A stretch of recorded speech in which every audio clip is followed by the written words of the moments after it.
What if Team Avatar was the Elite Four in Pokemon? So for the first Elite Four member, we are starting off with Sokka, the member of Team Avatar that does not have bending. And I've got a team here that I really like for Sokka. We're starting off with Talonflame, a really fast Pokemon that can get in and out quick, hit hard. The reason I chose Talonflame is because of Hockey. Sokka's short-lived bird that he acquires in the Fire Nation. I think it fits well. Cacturne is a good choice for Sokka, I believe, because it sets up hazards, but also it is representative of the infamous cactus juice incident in the desert. Poliwrath, just because I think it's cool, I think it fits Sokka's style, and it is a nice offensive bulky guy for Sokka to use here. And I thought Sokka needed to have some water types, so that fits that as well. The next one that I have for Sokka is, of course, a Pokemon that represents his swordsmanship. I think that that is something important to represent, so I think Aegislash is a good choice for that as well. The next one I have here is Lunatone, referencing, of course, Princess Yue and his relationship there, but also a psychic type for his team, representing his intellect, and then ending off with Samurott. Such a cool Pokemon. A water swordsman. Can't get a more fitting Pokemon for Sokka than Samurott, in my opinion.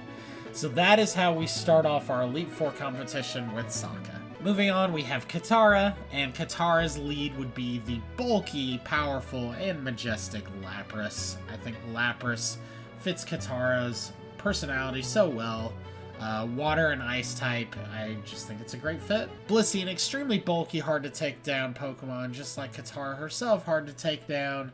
And Blissey is a healer, so I think thematically it fits Katara really well there. Then we have Walrein, a really powerful water ice type Pokemon, also reminiscent of her home, the southern water tribe, the South Pole, the walrus. I think it makes sense. Milotic, another majestic, healing-centric water-type Pokemon for Katara's team. Then moving on to her two most prominent starter-type Pokemon, Empoleon, the powerful water-type that is reminiscent of Aang and Katara's time, penguin sledding. And then, of course, we have Greninja, representing her bonds to her friendship. She's the mother of the group. She has strong bonds with everyone in Team Avatar, so I like Greninja as the choice there. Moving on to Toph. We have, leading off, her Crobat. It might seem really random, but Crobat is a bat, obviously, so there's the blindness connection there. But then also just giving Toph a little bit of diversity, mixing it up a bit so her team is not all rock, ground, steel. So a little bit of diversification there. Then we've got Sandslash, a mole-type Pokemon, so representing her connection to the Badger moles. Sandslash, ground-type, it just makes sense for Toph. Just like Toph introducing metal bending to the Avatar world, Steelix introduced the steel type to the Pokemon world, so I think Steelix is a great choice for Toph's team here. Golem is just a cool rock-type Pokemon, makes the boulder move that we see Aang utilize a lot, and obviously Aang learned from Toph, so I like that choice there for her. Excadrill is another mole Pokemon, so that connection to the Badger moles continues on, but it's also got that steel typing, so it just feels like a match made in heaven for Toph here. And then finally, we've got the cool Tyranitar. Toph is a fierce opponent, and Tyranitar is one of the fiercest Pokemon. So I believe that's a great fit for her. And also, I just like the green and green connection there. I like that visually. So that's what I've got for Toph.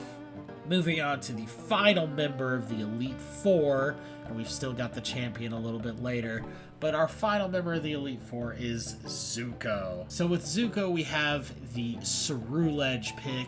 I like Ceruledge because not only is it a fire type, but it kind of reminds me of the Blue Spirit. So I think that's a cool choice for Zuko. Next we have Luxray, the dark and brooding Pokemon. A little bit of differentiation. That's an electric type for Zuko, representing his lightning redirection. But Luxray, I think, is a cool choice for Zuko, and I can definitely see him having one on his team. Next we have Charizard. No complaints there. Charizard, the classic, the OG fire-type Pokemon for Zuko. Moving on, we have Hitmontop. Hitmontop is the breakdancing Pokemon, and if you don't see the connection to Zuko there, then I don't know what to tell you. But Hitmontop felt like the right choice for that spot. We got Torkoal, which might seem random, but Torkoal is reminiscent of the turtle ducks that Zuko used to look at with his mother, and it's just a fire type, can set up Sunny Day. I think would bring a lot of balance to Zuko's team.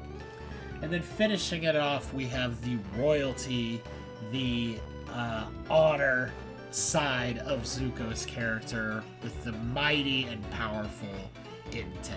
Moving on to the final member of the Elite Four, the champion, Avatar Aang.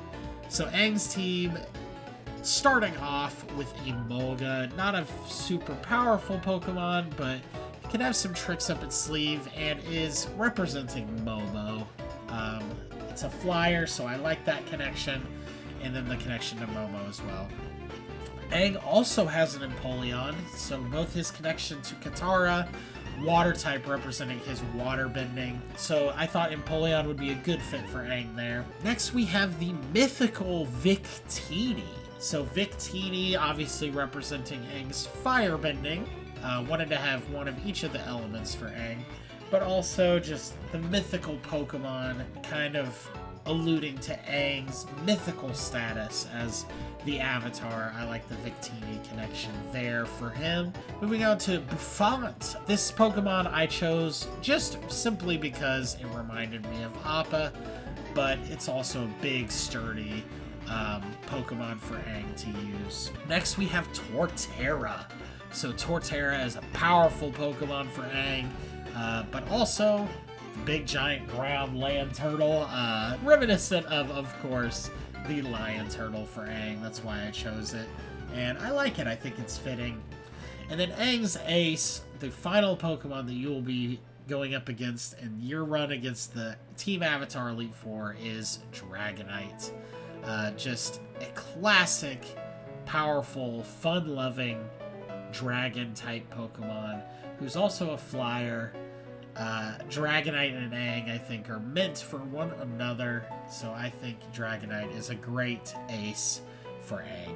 And with that, that wraps up my Pokemon X Avatar, my Team Avatar as the Elite Four. So what Pokemon would you have given Team Avatar? Did I make any mistakes? Did I miss any obvious choices? Let me know. Which of these teams was your favorite? And then what video would you like to see next? What Avatar Pokemon collaboration or Avatar collaboration with anything? Just let me know what video you'd like to see next. If you like this video, please leave a like, subscribe to the channel for more content, and I will see you in the next one. Bye-bye. Aang, you have a difficult task ahead. You must Hit subscribe.